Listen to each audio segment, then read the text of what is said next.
నేను మీ జ్ఞానాభరణాన్ని. ఈ వార్తలు దయచేసి ఈ చిన్న సోషల్ మీడియాని ప్రజలకి అందించండి.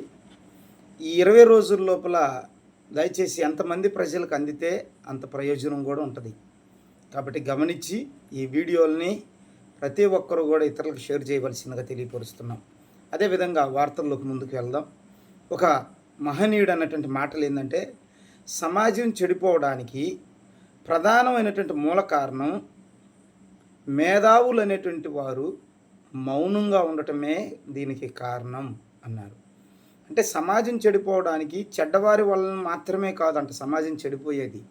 మేధావులు అనేటువంటి వారు, తెలివైనటువంటి వారు మాట్లాడకుండా మౌనంగా ఉండటం, తెలిసినటువంటి ఎన్నో విషయాలను కూడా ప్రజలకి దగ్గరికి చేర్చలేకపోవటం కూడా ఈ సమాజం చెడిపోవటానికి దారితీస్తుంది అన్నారు.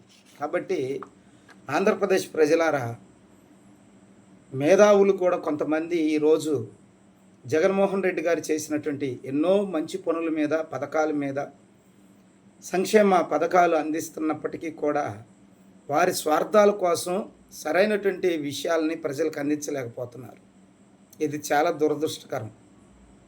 మన రాష్ట్రానికి జగన్మోహన్ రెడ్డి గారు వచ్చిన తర్వాత అభివృద్ధి లేదు అనేటువంటి వాళ్ళు కొంతమంది అయితే, పెట్టుబడులే రాలేదని దుష్ప్రచారం ఎక్కువైంది.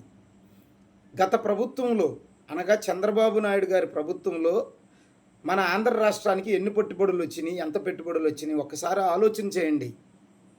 కేవలం 30,000 కోట్ల పెట్టుబడులు వచ్చినాయి. కానీ జగన్మోహన్ రెడ్డి గారి యొక్క హయాంలో ఈ 3 ఏళ్ల కాలం, కరోనా తీసేస్తే 3 సంవత్సరాల పాలనలో 1,30,000 కోట్ల రూపాయలు పెట్టుబడులు వచ్చినాయి. దీన్ని బట్టి ఆలోచన చేయండి.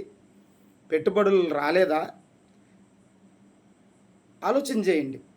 ఎవరో వారి స్వార్థాల కోసం ఒక మాట మీ చెవులో చెబుతుంటే వారి మాటలు విని మోసపోవద్దు.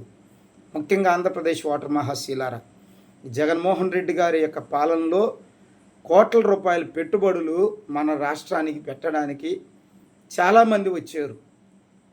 అదేవిధంగా 4 పోర్ట్లు, తర్వాత ఫిషింగ్ హార్బర్లు 10, మెడికల్ కాలేజీలు, ఇవన్నీ కూడా మన ఆంధ్రప్రదేశ్లో జగన్మోహన్ రెడ్డి గారు చేసినటువంటి గొప్ప గొప్ప పనులు ఎన్నో ఉన్నాయి. పలాసకి సంబంధించినటువంటి వారికి వైద్యాన్ని అందించినటువంటి ఘనత, ఇక ఈ ఘనత ఎవరు కూడా చేయలేరు ఇంత గొప్ప పనులు. కాబట్టి ఇలాంటివన్నీ కూడా మనం ఆలోచన చేసి